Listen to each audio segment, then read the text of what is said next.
Hello दोस्तों, आप सभी का स्वागत है आपके अपने YouTube channel only P Qs test. इसमें हम लोग लेखपाल के पी क्यूज की प्रिपरेशन कर रहे हैं, प्रैक्टिस कर रहे हैं। इसमें पहला 2013 में जो पेपर हुआ था उसका जो जीएस सेक्शन सामान्य अध्ययन के 25 क्वेश्चन थे उनकी आज हम प्रैक्टिस करेंगे। चलिए, पहला क्वेश्चन है, केंद्र सरकार के विकास व्यय में क्या शामिल नहीं है? ये क्या है, क्या शामिल नहीं है? ठीक है, सामाजिक एवं सामुदायिक सेवाओं पर व्यय, राज्यों के लिए अनुदान, रक्षा व्यय, आर्थिक सेवाओं पर व्यय। तो ये जो सभी हैं आपके ये विकास व्यय में शामिल हैं, बट जो रक्षा व्यय है आपका ये शामिल नहीं होता है। तो C option is right. Okay, इसके हमने दे दिया यहाँ पर थोड़ा। विकास व्यय क्या होते हैं? यह देश के सामाजिक और आर्थिक विकास पर सरकार द्वारा वहन किया गया धन होता है। आर्थिक सेवाओं पर व्यय, सामाजिक एवं साम्यवादी सेवाओं पर व्यय, राज्यों को अनुदान, विकासात्मक व्यय के उदाहरण हैं। गैर विकासात्मक व्यय क्या क्या होते हैं? ये सरकार द्वारा आवश्यक सामान्य सेवाओं जैसे रक्षा, प्रशासन, पेंशन आदि पर किए गए व्यय को संदर्भित करता है। मतलब गैर विकासात्मक व्यय वही होते हैं जो सरकार द्वारा करना अनिवार्य होता है, जरूरी होता है, जैसे रक्षा हो गया, प्रशासन हो गया, पेंशन हो गया, इस पर। ओके, चलिए अगला क्वेश्चन क्या है? अगला क्वेश्चन है आपका, हमारे रुधिर में ऑक्सीजन का परिवहन एक प्रोटीन द्वारा होता है जिसका नाम क्या है? Collagen, myoglobin, haemoglobin, creatine. तो इसका जो राइट आंसर है वो आपका होगा हीमोग्लोबिन। ओके, हीमोग्लोबिन होगा, सभी को पता है। ओके, इसका एक्सप्लेनेशन देख लेते हैं। हीमोग्लोबिन जो है, हीमोग्लोबिन लाल रक्त कोशिकाओं के अंदर एक प्रोटीन, हीमोग्लोबिन लाल रक्त कोशिकाओं के अंदर प्रोटीन है जो ऑक्सीजन का वहन करता है। रक्त का लाल रंग इस हीमोग्लोबिन के कारण होता है। जो रक्त का लाल रंग होता है हीमोग्लोबिन के कारण होता है। रक्त ऑक्सीजन और पोषक तत्वों को जीवित कोशिकाओं तक ले जाता है और उसके जो अपशिष्ट पदार्थ होते हैं उसको बाहर निकालता है। कोलेजन क्या होता है? कोलेजन शरीर में पाया जाने वाला भरपूर प्रोटीन है या मांसपेशियों, हड्डियों में संयोजी ऊतक के रूप में मौजूद रहता है। केराटिन क्या होता है? केराटिन एक प्रकार का प्रोटीन होता है जो बालों और नाखून के प्राकृतिक रूप से मौजूद होता है। ठीक है, और जो मायोग्लोबिन है ये भी एक प्रकार का प्रोटीन ही होता है। ठीक है, अगला क्वेश्चन क्या है? नेक्स्ट क्वेश्चन है आपका, अंतर्राष्ट्रीय प्रावर्जन मतलब जो माइग्रेशन होता है वो क्या होता है? तो जो माइग्रेशन है वो क्या होता है? देशों के बीच में लोगों का संचलन, लोगों का शहर से ग्रामीण क्षेत्र में संचलन, देश में लोगों का संचलन, या एक गांव से दूसरे गांव तक लोगों का संचलन। तो इसका जो राइट ऑप्शन होगा आपका ए होगा। ठीक है, वो आपका ए होगा। ओके, आपका जो राइट ऑप्शन होगा वो आपका ए होगा। देशों के बीच में लोगों का संचलन क्या होता है? माइग्रेशन अंतर, जब भी कोरोना काल स्टार्ट हुआ था तो सब लोग एक दूसरे से मतलब शहर से दूसरे शहर में जा रहे थे, जो शहर में थे ग्रामीण क्षेत्रों में आ रहे थे, इसे माइग्रेशन कहा गया था। ठीक है, तो माइग्रेशन कितने प्रकार का? देखिए, एक देश से दूसरे देश या देशों के बीच लोगों के संचलन मतलब आने जाने को अंतर्राष्ट्रीय गमन कहा जाता है। ये हो गया अंतर्राष्ट्रीय प्रव्रजन, मतलब एक देश से दूसरे देश जा रहे हैं। और काउंटर शहरीकरण, शहरीकरण क्या होता है? इसे शहर से ग्रामीण क्षेत्रों में लोगों के संचलन के रूप में जाना जाता है। और घरेलू प्रवासन क्या होता है? अपने देश की सीमाओं के अंदर, अपने देश की सीमाओं के भीतर लोगों के आने जाने के रूप में जाना जाता है। ठीक है, तो ग्रामीण से ग्रामीण प्रवासन क्या होता है? प्रवासन क्या होता है? मतलब एक गांव से दूसरे गांव के लोग जब आपस में जाते हैं मजदूरी या कुछ करने के लिए वहाँ पर रहते हैं, तो इसे कहा जाता है। ओके, चलिए अगला क्वेश्चन है आपका। अगला क्वेश्चन है आपका, सॉफ्ट बैंक और फॉक्सकॉन टेक्नोलॉजी ग्रुप ने एक संयुक्त उपक्रम SBG क्लीनटेक बनाया है जो 10 वर्षों में लगभग $20 बिलियन का निवेश हरित ऊर्जा परियोजनाओं में करेगा। तो ये जो हुआ है किसके अंतर्गत हुआ है, किसके मध्य हुआ है? ठीक है, सॉफ्ट बैंक और किसके बीच समझौता हुआ है? अडानी ग्रुप या Adani limited, Tata group, Reliance industries और भारतीय इंटरप्राइजेस। ओके, तो ये समझौता हुआ था उसमें हुआ था, तो ये समझौता हुआ था भारतीय एंटरप्राइजेज और सॉफ्ट बैंक के बीच हुआ था। ओके, तो डी ऑप्शन राइट है। तो जापान की दूरसंचार कंपनी है इंटरनेट प्रमुख सॉफ्ट बैंक और भारतीय इंटरप्राइजेज और ताइवान स्थित फॉक्सकॉन टेक्नोलॉजी ग्रुप ने एक संयुक्त उपक्रम SBG क्लीनटेक बनाया है जो 10 वर्षों में लगभग $20 बिलियन का निवेश हरित ऊर्जा परियोजनाओं में करेगा जिससे पर्यावरण रिड्यूस होगा, पर्यावरण कम होगा। ठीक है, बाकी हमारी जो क्या क्या हैं जो अदर हमारी कंपनी है, भारतीय इंटरप्राइजेस क्या है? भारत की बहुराष्ट्रीय कंपनी है जिसका मुख्यालय नई दिल्ली में है। 1976 में स्थापना की गई थी। सुनील भारती मित्तल इसके संस्थापक थे, अध्यक्ष हैं, चेयरमैन हैं। रिलायंस इंडस्ट्रीज़ क्या है पता ही है आपकी, इसमें बहुत ही चर्चित कंपनी है, भारत की बहुराष्ट्रीय कंपनी है, महाराष्ट्र के मुंबई में मुख्यालय है। इसके CEO मुकेश अंबानी है। टाटा ग्रुप भी आपको पता है, ये भी बहुराष्ट्रीय कंपनी है जिसका मुख्यालय महाराष्ट्र के मुंबई में है। इसकी स्थापना 1868 में जमशेदजी टाटा जी ने की थी, ठीक है। अडानी ग्रुप भी है आपका, इसका मुख्यालय गुजरात के अहमदाबाद में है। इसकी स्थापना 1988 में गौतम अडानी ने की थी। ओके, चलिए अगला क्वेश्चन है आपका। अगला क्वेश्चन है नेपाल में जो भूकंप आया था उस समय आया था जब ये पेपर हुआ था दूसरे दरमियान। नेपाल भूकंप त्रासदी के दौरान भारत सरकार द्वारा संचालित किए गए बचाव कार्यों रेस्क्यू ऑपरेशन जो क्या उसका नाम क्या था? ऑपरेशन नेपाल, ऑपरेशन अभय, ऑपरेशन सहाय, ऑपरेशन मैत्री। तो उसका जो नाम था उसका नाम था ऑपरेशन मैत्री, ठीक है। हमारे जो पड़ोसी हैं, हम भारतीय लोग हैं, हमारा संस्कार है, हमारी कल्चर है कि हमारे आसपास जो लोग होते हैं, हमारे देश को जो नेबरिंग कंट्री है, अगर कोई समस्या आती है तो उसकी मदद करते हैं। हेल्पिंग नेचर के हम लोग हैं ना। तो जो नेपाल में भूकंप आया था ऑपरेशन मैत्री चलाया गया था भारत सरकार के द्वारा। ऑपरेशन मैत्री 2015 के नेपाल भूकंप के दौरान भारत सरकार और भारतीय सशस्त्र बलों द्वारा आयोजित एक भूकंप बचाव और राहत अभियान था, ठीक है। भारतीय सेना नेपाल के लिए इस बचाव अभियान का जो नाम दिया गया था ऑपरेशन मैत्री या दोस्ती का नाम दिया गया था। मैत्री दोस्ती होता है। ऑपरेशन अभय ये होता है, आप देख लीजिएगा। सॉरी थोड़ा जुकाम है इसलिए प्रॉब्लम हो रही है, इसलिए थोड़ा वीडियो लेट आ रहा है आपका। नेक्स्ट क्वेश्चन है, लोकसभा चुनाव के उम्मीदवारों के लिए न्यूनतम आयु सीमा कितनी होनी चाहिए? 25 वर्ष, 25 वर्ष, 30 वर्ष, 18 वर्ष, 20 वर्ष। तो इसकी न्यूनतम जो आयु होती है वो न्यूनतम आयु आपकी होती है 25 वर्ष। कितनी होती है? 25 वर्ष, ठीक है। 25 वर्ष होती है किसके लिए? लोकसभा और आपका विधानसभा, इनके लिए होती है 25 वर्ष, ठीक है। और आपका जो राज्यसभा होती है, राज्यसभा और विधान परिषद, इसके लिए आपकी जो एज होती है वो होती है 30 साल, 30 ईयर होती है मिनिमम एज, ठीक है। ये भी क्वेश्चन पूछा जाता है कि किस अनुच्छेद में लोकसभा का है? लोकसभा अनुच्छेद 81 में है, और लोकसभा अनुच्छेद 81 में है, और जो राज्यसभा है वो अनुच्छेद 80 में दिया गया है, ठीक है। और जो विधान परिषद है वो जो विधान परिषद है आपका ये अनुच्छेद 168 में है, और जो विधानसभा है 168 में है, वो 168 में है, और विधान परिषद 171 में है आपकी 171, ठीक है। तो ये भी देख लेते हैं कि राष्ट्रपति जो होता है वो आर्टिकल 52 अनुच्छेद 52 में इसका विवरण है, और जो राज्यपाल है इसका अनुच्छेद 153 में है। इनके लिए भी न्यूनतम आयु जो होती है 35 वर्ष होती है। भी क्वेश्चन बन सकते हैं, ओके। तो हम आते हैं नेक्स्ट क्वेश्चन की ओर। इसका हमने एक्सप्लेनेशन दे दिया है, आप लोग देख लीजिएगा, इसका एक्सप्लेनेशन हमने दे दिया है, पढ़ लीजिएगा। फिर आती है आपकी 16 अगस्त 1946 को प्रत्यक्ष कार्यवाही दिवस मनाया गया हिंदू लीग द्वारा, मुस्लिम लीग द्वारा, ईसाई लीग द्वारा, सिख लीग द्वारा। इसका जो राइट ऑप्शन है वो होता है आपका मुस्लिम लीग के द्वारा। कौन सा होता है? मुस्लिम लीग के द्वारा, ठीक है। ये आपका प्रत्यक्ष कार्यवाही दिवस मनाया गया था 16 अगस्त 1946 को। मुस्लिम लीग ने मोहम्मद अली जिन्ना के नेतृत्व में प्रत्यक्ष कार्यवाही दिवस का आह्वान किया गया था 16 अगस्त 1946। डायरेक्ट ही पूछा जा सकता है प्रत्यक्ष कार्यवाही दिवस कब मनाया गया था? 16 अगस्त 1946। किसके आह्वान पे किया गया था? तो मोहम्मद अली जिन्ना के, ओके। मुस्लिम लीग द्वारा प्रत्यक्ष कार्यवाही दिवस का उद्देश्य क्या था? कानूनी माध्यमों द्वारा नहीं तो हिंसक तरीकों से जो है माध्यम से पाकिस्तान प्राप्त करना था। मतलब इनका ध्येय था कि भारत से विभाजन होना था, पाकिस्तान लेना था इनको। तो मोहम्मद अली जिन्ना ने घोषणा की थी कि विभाजित भारत या नष्ट भारत होना चाहिए। प्रत्यक्ष कार्यवाही दिवस 1946 एक कलकत्ता क्लिंग्स के रूप में जाना जाता है। कलकत्ता क्लिंग्स, ठीक है। क्लिंग में हत्या, कलकत्ता हत्या, बहुत सारे लोग मारे गए थे क्योंकि यह ब्रिटिश भारत के बंगाल प्रांत के कलकत्ता में मुसलमानों द्वारा हिंदुओं के बीच व्यापक सांप्रदायिक दंगों का दिन था, ओके। बहुत हिंदू मुस्लिम बहुत मृत्यु हो गई थी उसमें, गांधी जी बहुत परेशान होते इसको लेकर के।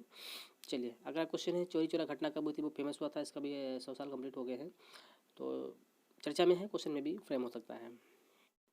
चौरी चौरा घटना कब हुई थी? तो ये घटना आपकी 4 फरवरी 1922 को हुई थी। 4 फरवरी 1922 को हुई थी, ओके। चौरी चौरा कांड आपको नाम जानते हैं। इसका भी हाल ही में नाम बदल दिया गया है, चौरी चौरा कांड से नहीं, चौरी चौरा षड्यंत्र नाम कर दिया गया है, ठीक है, षड्यंत्र। तो इसके जो नाम चेंज हुए ये भी पूछा जा सकता है, ओके। नेक्स्ट क्वेश्चन ये देखिए, ये चौरी चौरा कांड जो पड़ता है आपका, चौरी चौरा आपका जो है गोरखपुर जिले में पड़ता है। 4 फरवरी 1922 को घटना हुई थी। असहयोग आंदोलन हो रहा था, तो उसमें भाग लेने वाले उसमें जो थे क्रांतिकारियों ने वहाँ पर हिंसक घटना हुई थी 12 फरवरी 1922 को। असहयोग आंदोलन को बंद कर दिया गया था, क्योंकि उसमें चौरी कांड हो गया था। उसमें 30-35 लोग थे जो पुलिस चौकी में पुलिस को बंद करके उसमें आग लगा दी गई थी। ओके, ठीक है। अगला क्वेश्चन, निम्नलिखित में से सबसे अधिक ऋण विद्युतीय तत्व कौन सा है? तो इसका जो राइट आंसर है आपका होगा फ्लोरीन। कौन सा होगा? आपका जो राइट आंसर होगा आपका फ्लोरीन होगा। ठीक है, आपका जो राइट आंसर होगा वो होगा आपका फ्लोरीन। बाकी हमने इसे धातुएं दे दी है। परमाणु संख्या 9 होता है, सबसे अधिक विद्युतीय तत्व है और सभी तत्वों के लिए अत्यंत प्रतिक्रियाशील है, मतलब अत्यंत क्रियाशील तत्व है। हल्के पीले रंग की गैस है। फ्लोरीन हमें दंत क्षय से बचाता है। भोजन पीने के पानी के साथ मिलकर मनुष्य के लिए फ्लोरीन का मुख्य स्रोत होता है। ऑक्सीजन क्या होता है? ऑक्सीजन की परमाणु संख्या 8 है। यह पृथ्वी के वायुमंडल का लगभग 21% हिस्सा है। यह रंगहीन गंधहीन, बिना ऑक्सीजन के तो जीवन संभव नहीं है, हम लोग लेते ही हैं उसको। और सोडियम भी देख लीजिएगा, ब्रोमीन भी। ओके, नेक्स्ट क्वेश्चन है आपका, किस देश ने कोपा अमेरिका 2015 को जीता था? किस देश ने कोपा अमेरिका 2015 जीता था? उसमें जो था 2015 वो चिली जीता था, चिली। बट अगर हम बात करें 2021 कोपा अमेरिका 2021 की बात करें तो इसको अर्जेंटीना ने जीता है। किसको जीता है? अर्जेंटीना 2021 में जीता है। ओके, इसकी 15वीं जीत है। तो ये ध्यान रखिएगा, फैक्ट अगर पूछा जाएगा तो ये पूछा जाएगा कि कौन सा देश कोपा अमेरिका 2021 को जीता है? अर्जेंटीना ने जीता है, उसकी 15वीं टाइटल से 15वीं जीत है। ओके, ये है, हमने दे दिया है, देख लीजिएगा। बस नेक्स्ट क्वेश्चन पे आते हैं। निम्नलिखित में से कौन कैबिनेट स्तर का होता है? निम्नलिखित में से कौन कैबिनेट स्तर का होता है? थोड़ा एक्सप्लेनेशन भी करेंगे यहाँ पर हम। ओके, इसका जो राइट आंसर है विपक्ष का नेता होता है। विपक्ष का जो नेता होता है उसको कैबिनेट का दर्जा मिला होता है। ठीक है, भारतीय रिजर्व बैंक के बारे में तो पता ही, आरबीआई होता है। ये आरबीआई के governor present time Shaktikanta Das हैं, आई थिंक 25वें हैं, देख लीजिएगा आप लोग। और भारत का नियंत्रण प्रणाली का परीक्षक तो जो इसको हम बोलते हैं कैग। तो जो कैग है ये आर्टिकल 148 में इसका विवरण दिया गया है। और जो प्रेजेंट टाइम जो कैग हैं वो गिरीश चंद्र मुर्मू जी हैं। ये 8 अगस्त 2020 को उनकी नियुक्ति की गई है। इसके पूर्व में जो अभी हाल ही में 2 बनाए गए थे आपके केंद्र शासित प्रदेश लद्दाख और जम्मू कश्मीर। तो ये जम्मू कश्मीर में उपराज्यपाल थे, फिर वहाँ से इनकी नियुक्ति कैग में कर दी गई थी, है ना। और जो महान्यायवादी है ये हम इसको आर्टिकल 76 में विवरण दिया गया है। और जो प्रेजेंट टाइम है वो के वेणुगोपाल हैं। भारत का महान्यायवादी, भारत का प्रथम विधि अधिकारी या प्रथम कानून अधिकारी कहा जाता है। ऐसे क्वेश्चंस फ्रेम होते हैं इस टाइप के एग्जाम में। बाकी हमने दे दिया, देख लीजिएगा। ओके, नेक्स्ट क्वेश्चन है आपका, प्रायद्वीपीय भारत का दक्षिणी छोर कन्याकुमारी कहाँ स्थित है? कन्याकुमारी तो ये भूमध्य रेखा के उत्तर में स्थित है। ओके, इसका राइट आंसर आपका बी है। देख लीजिए किस टाइप के क्वेश्चंस आ रहे हैं, ये हमने दे दिया है, थोड़ा पढ़ लीजिएगा। ओके, नेक्स्ट क्वेश्चन है कौन सा स्थान है जहाँ अंतिम मुगल सम्राट बहादुर शाह जफर को मृत्यु हुई थी? तो आपका Rangoon, right answer is Rangoon. बाकी ग्वालियर, आगरा, दिल्ली कुछ नहीं, दिल्ली में तो थे ही हो। तो इसका ये कौन है बहादुर शाह जफर? आपके बहादुर शाह जफर, बहादुर शाह द्वितीय के नाम से भी जाना जाता था। वो भारत के अंतिम मुगल सम्राट थे। उन्होंने 1837 से 58 तक का शासन किया। 58 के बाद 1857 की क्रांति हो गई थी। उसके बाद क्या हुआ था, जो क्राउन था, जो भारतीय ईस्ट इंडिया कंपनी का शासन था, वो ब्रिटिश क्राउन के अधीन कर दिया गया था, है ना। जो गवर्नर जनरल थे तो उनको वायसराय के नाम से जाना जाता था। अपने अधिकांश शासनकाल तक वो अंग्रेजों के एक ग्राहक थे और उनके पास कोई वास्तविक अधिकार नहीं था। उन्हें 1857 के विद्रोह के नाम मात्र के नेता के रूप में चुना गया था। तो ये भी क्वेश्चन फ्रेम होता था, 1857 का जो नेता था वो कौन था? तो आपके जो अंतिम मुगल सम्राट थे बहादुर शाह जफर, इन्हीं को चुना गया था। इसी कारण इनको रंगून भेज दिया गया था। विद्रोह के बाद उन्हें अंग्रेजों द्वारा गद्दी से उतार दिया गया और बर्मा प्रेजेंट जो म्यांमार में रंगून में निर्वासित कर दिया गया था, जहाँ उनकी मृत्यु हो गई थी। ओके, नेक्स्ट क्वेश्चन है आपका सविनय अवज्ञा आंदोलन का मुख्य उद्देश्य क्या था? सविनय अवज्ञा आंदोलन का मुख्य उद्देश्य क्या था? तो इसका जो आंसर है वो नमक कर के विरुद्ध उसका राइट आंसर है। ओके, सविनय अवज्ञा आंदोलन 1930 में हुआ था। सविनय अवज्ञा आंदोलन गांधी जी के नेतृत्व में मार्च 1930 में शुरू किया गया था और इसकी शुरुआत दांडी यात्रा से। दांडी यात्रा बहुत ही प्रसिद्ध यात्रा है, ठीक है। और प्रेजेंट टाइम इससे भी कुछ रिलेटेड तथ्य हो रहे हैं, तो उसको मैं बाद में बता दूंगा, नहीं वीडियो काफ़ी लंबी हो जाएगी। और ये 24 दिन यात्रा चली थी, ठीक है। और सबने अवज्ञा आंदोलन का मुख्य उद्देश्य नमक कर के विरुद्ध था। लॉर्ड इरविन उसमें सबने अवज्ञा आंदोलन के शुभारंभ के दौरान वायसराय थे, वायसराय थे। और नमक यात्रा को नमक सत्याग्रह, दांडी मार्च या सविनय अवज्ञा आंदोलन के रूप में जाना जाता है। गोलमेज सम्मेलन हुए थे उसमें 1930 में प्रथम गोलमेज सम्मेलन हुआ था। डॉक्टर बी आर अम्बेडकर ने पहले गोलमेज सम्मेलन में अछूतों के लिए अलग निर्वाचक मंडल की मांग की थी। तो डॉक्टर भीमराव अम्बेडकर ऐसे थे व्यक्ति जो तीन गोलमेज सम्मेलन आपके हुए थे, और तीनों गोलमेज सम्मेलन में इन्होंने भाग लिया था, ठीक है। पहले गोलमेज सम्मेलन में कांग्रेस ने भाग नहीं लिया था, लेकिन जो दूसरा गोलमेज सम्मेलन था उसमें कांग्रेस ने भाग लिया था और उसका नेतृत्व गांधी जी ने किया था, ठीक है। तो भी पूछा जाता है अछूतों के लिए गोलमेज सम्मेलन में किसने नेतृत्व किया? बी आर अम्बेडकर ने किया था। द्वितीय गोलमेज सम्मेलन 1931 में हुआ था और तीसरा गोलमेज सम्मेलन 17 नवंबर 1932 को हुआ था। तो पहले और तीसरे गोलमेज सम्मेलन में कांग्रेस शामिल नहीं हुई थी। कांग्रेस केवल दूसरे गोलमेज सम्मेलन में शामिल हुई थी, जिसका नेतृत्व गांधी जी ने किया था। ये भी क्वेश्चन बनता है गांधी जी किस जहाज़ से गए वहाँ पर, वहाँ किस महल या किस बिल्डिंग में रुके थे, वगैरह वगैरह क्वेश्चन फ्रेम होते हैं। चलिए, अगस्त प्रस्ताव क्या था? अगस्त प्रस्ताव 8 अगस्त को लॉर्ड लिथिगो ने द्वितीय विश्व युद्ध के लिए आईएनसी इंडियन नेशनल कांग्रेस और मुस्लिम लीग का समर्थन प्राप्त करने के लिए कुछ उपायों का सुझाव दिया था। इसे अगस्त प्रस्ताव या लिन लिथिगो की पेशकश के रूप में जाना जाता है, ठीक है। गांधी भी समझौता 1931 को हुआ था। समझौते की महत्वपूर्ण बातें ये हुई थी, ठीक है। अगला क्वेश्चन है, भारत की उच्चतम वार्षिक वर्षा कहाँ दर्ज की गई? भारत की उच्चतम वार्षिक वर्षा कहाँ होती है? तो ये मासीनाम मेघालय में होती है। मासीनाम मेघालय, मेघालय में ये गारो खासी जयंतियाँ हैं उसके बीच में है। तो वहाँ जो मानसून अंदर आता है, बाहर जा नहीं पाता है, तो लगभग रोज़ वर्षा यहाँ पर होती है, ठीक है। ये होती है, लेकिन आपको इतना डिटेल नहीं जानना है, केवल फटाफट तथ्य पढ़ना है, आगे बढ़ जाना है। एनपीपी, हाँ, लेकिन तथ्यों से संबंधित जो आसपास के तथ्य हैं उनको जानना भी बहुत ज़रूरी है। एनपीपी से क्या तात्पर्य होता है? इसका फुल फॉर्म होता है नेशनल पॉपुलेशन पॉलिसी, ओके। ये है वर्ष 2002 में लागू किया गया था, तो देख लीजिएगा। हाँ, ये क्वेश्चन अच्छा है। हाल ही में अंतर्राष्ट्रीय क्रिकेट काउंसिल के अध्यक्ष के रूप में किसे चुना गया है? हाल ही में कब? हाल में जब 2015 पेपर हुआ था तब कौन चुना गया था? उसमें जहीर अब्बास, कौन थे? जहीर अब्बास को चुना गया था। बट थोड़ा आईसीसी के रूप में जान लेते हैं। ICC international cricket of council, international cricket council का फुल फॉर्म होता है। इसकी स्थापना 1909 में होती है। हेडक्वार्टर दुबई संयुक्त अरब अमीरात में है। जो वर्तमान अध्यक्ष हैं वो ग्रेग बर्कले हैं, ये न्यूजीलैंड के हैं। सीईओ कौन है? आईसीसी के सीईओ मनु साहनी है, ठीक है। इतना इंपॉर्टेंट है। और ये मुस्तफ़ा कमाल, जगमोहन डालमिया, एन श्रीनिवासन, तो इंडिया के हैं। इसके बारे में हमने डिटेल दे दिया है, तो पढ़ लीजिएगा, बट इतना कोई महत्वपूर्ण नहीं है। जो महत्वपूर्ण फैक्ट है वो हमने बता दिया है कि इसकी स्थापना, प्रेजेंट टाइम कौन है इसके अध्यक्ष, और सीईओ कौन है।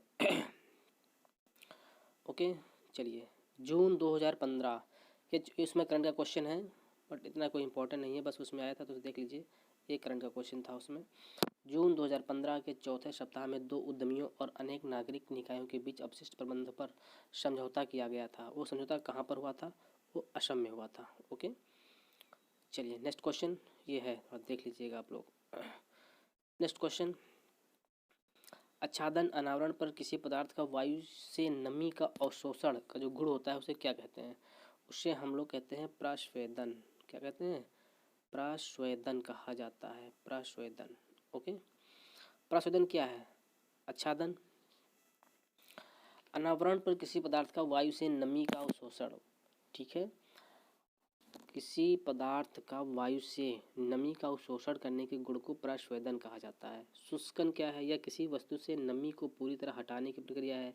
और प्रासरण क्या होता है? कम सांद्रता से उच्च सांद्रता वाले विलयन तक जो आपका ट्रांसफॉर्मेशन होता है उसे हम प्रासरण कहते हैं। नेक्स्ट क्वेश्चन है, दालें किसका अच्छा स्रोत होती हैं? दालें, तो दालें सबसे अच्छा स्रोत होती हैं प्रोटीन का, ओके। तो ये ऑप्शन इज राइट। प्रोटीन क्या होते हैं? प्रोटीन बड़े जटिल अणु होते हैं जो सभी जीवित जीवों में मौजूद होते हैं। फिर वसा, फिर विटामिन्स, फिर कार्बोहाइड्रेट, आप देख लीजिएगा। नेक्स्ट क्वेश्चन है मथुरा, डिगबोई और पानीपत। मथुरा, डिगबोई और पानीपत में जो प्रयोगशालाएँ जो परिसंस्करण शालाएँ हैं जिनको हम वहाँ पर तेल शोधन करते हैं, तो किसके द्वारा स्थापित की गई हैं? ओके, ये है आपका भारत पेट्रोलियम कॉर्पोरेशन लिमिटेड द्वारा, मद्रास रिफाइनरीज लिमिटेड के क्रूड डिस्टिलेशन यूनिट द्वारा, इंडियन ऑयल कॉर्पोरेशन लिमिटेड द्वारा, हिंदुस्तान के पेट्रोलियम कॉर्पोरेशन लिमिटेड द्वारा। तो ये आपकी स्थापना की गई थी इंडियन ऑयल कॉर्पोरेशन के द्वारा। ओके, इंडियन ऑयल कॉर्पोरेशन के द्वारा। मथुरा, डिगबोई और पानीपत में जो तेल शोधन प्रयोग जो संस्थाएं हैं, जो तेल शोधन की जो शालाएँ हैं जो स्थापित की गई हैं, वो इंडियन ऑयल कॉर्पोरेशन के द्वारा है। ठीक है, ये देख लीजिएगा थोड़ा आप लोग। नेक्स्ट क्वेश्चन है निम्नलिखित में से किसे ठाकुर पंडित दास भार्गव के अनुसार निम्नलिखित में से किसे पंडित ठाकुर दास भार्गव के अनुसार संविधान की आत्मा कहा गया है? तो प्रस्तावना। ठीक है, प्रस्तावना क्या होती है? संविधान का आत्मा कहा गया है प्रस्तावना को। ठीक है, और मूल अधिकार क्या होते हैं? भाग 3 में है ये 12 से 35 मूल अधिकार न्यायालय के द्वारा लागू किए जा सकते हैं। डीपीएसपी क्या है? भाग 4 में है, अनुच्छेद 36 से 51 तक होते हैं। इसे आयरलैंड के संविधान से लिया गया है। डीपीएसपी जो है वो राज्य के नीति निर्देशक जो सिद्धांत होते हैं, ये प्रकृति में गैर न्याय संगत होते हैं। इसे न्यायालय जो होता है लागू नहीं करवा सकती, सरकार के विवेकाधिकार पर होते हैं। सरकार चाहे तो हो सकता है, नहीं चाहे तो नहीं हो सकता है। चलिए, नेक्स्ट क्वेश्चन है आपका सतपथ ब्राह्मण और तत्री ब्राह्मण जो है आपका वो किसके ब्राह्मण है ना? तो ये यजुर्वेद के ब्राह्मण है। किसके हैं? यजुर्वेद के ब्राह्मण हैं। और इसके जो ब्राह्मण हैं यजुर्वेद की, ये आप देख लीजिएगा, हमने दे दिया है कि जो ब्राह्मण हैं किसके कौन कौन से होते हैं। जैसे ऋग्वेद का है तैत्रेय, ऐत्रेय एवं कौशिकी ब्राह्मण है। यजुर्वेद की सतपथ एवं तैत्रीय है, क्वेश्चन पूछा गया है आपका। ये पूछा गया है कि सतपथ एवं तैत्रीय ब्राह्मण किसका है? यजुर्वेद का है। शामपथ के कौन कौन से होते हैं? पंचविश ब्राह्मण, इसे तांडव ब्राह्मण भी कहते हैं। अथर्ववेद का गोपद ब्राह्मण है। इनके उपवेद भी होते हैं, बट वो बाद में देखेंगे, वीडियो काफ़ी लंबा हो रहा है। ढालू सड़क पर पत्थर लुढ़काना ऊर्ध्व ऊपर की ओर उठाने से अधिक आसान होता है। इसका जो राइट आंसर होगा आपका वो ए होगा। राइट आंसर है आपका ए होगा। पत्थर को लुढ़काने में किया गया कार्य इसे उठाने की अपेक्षा कम होता है। इसका डिटेल हमने दे दिया है, अब एक बार पढ़ लीजिएगा। ठीक है, चलिए, ये अंतिम क्वेश्चन है। निम्नलिखित में से कौन सी समिति ने मूल कर्तव्य को संविधान में सम्मिलित करने का सुझाव दिया था? ये आपकी है स्वर्ण सिंह समिति। आई थिंक ये लास्ट जो ग्रामीण विकास का था उसमें भी चला गया था। ये आपका जो संविधान संशोधन 1976 में हुआ था, ये कौन सा हुआ था? जो है 42वां संविधान संशोधन, 42वां संविधान संशोधन 1976 में हुआ था। उसके माध्यम से मूल कर्तव्य को भाग 4 ए में शामिल किया गया था। ठीक है, और जो आर्टिकल है वो 51 ए है।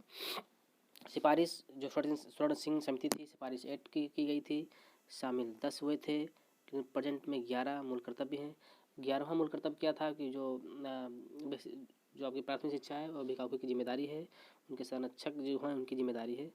6 से 14 वर्ष के बालकों को प्राथमिक शिक्षा प्रदान की जाए। ठीक है, तो इससे संबंधित है। तो ये जो 11वां मूल कर्तव्य है, ये 86वां संविधान संशोधन 2002 के माध्यम से जोड़ा गया था। तो आई होप ये क्वेश्चंस हैं आपके पास, आप समझे होंगे, अच्छे लगे होंगे आपको, और इसी तरीके डिटेल्स हम आपको प्रदान देंगे। आपको अच्छा लगा हो तो इसको लाइक करें, और ज़रूरत महसूस करें तो दोस्तों के साथ शेयर भी करें। हाँ, उतना अच्छा कंटेंट अच्छा है, और धन्यवाद। कंटेंट अच्छा है। अभी तो उत्तर प्रदेश में चुनाव की घोषणा हो गई है, तो उम्मीद करो पेपर के लिए आपको अच्छा खासा समय मिल जाएगा। तो प्रतिदिन हम आपको प्रैक्टिस कराने की कोशिश करेंगे 25-25 क्वेश्चन की।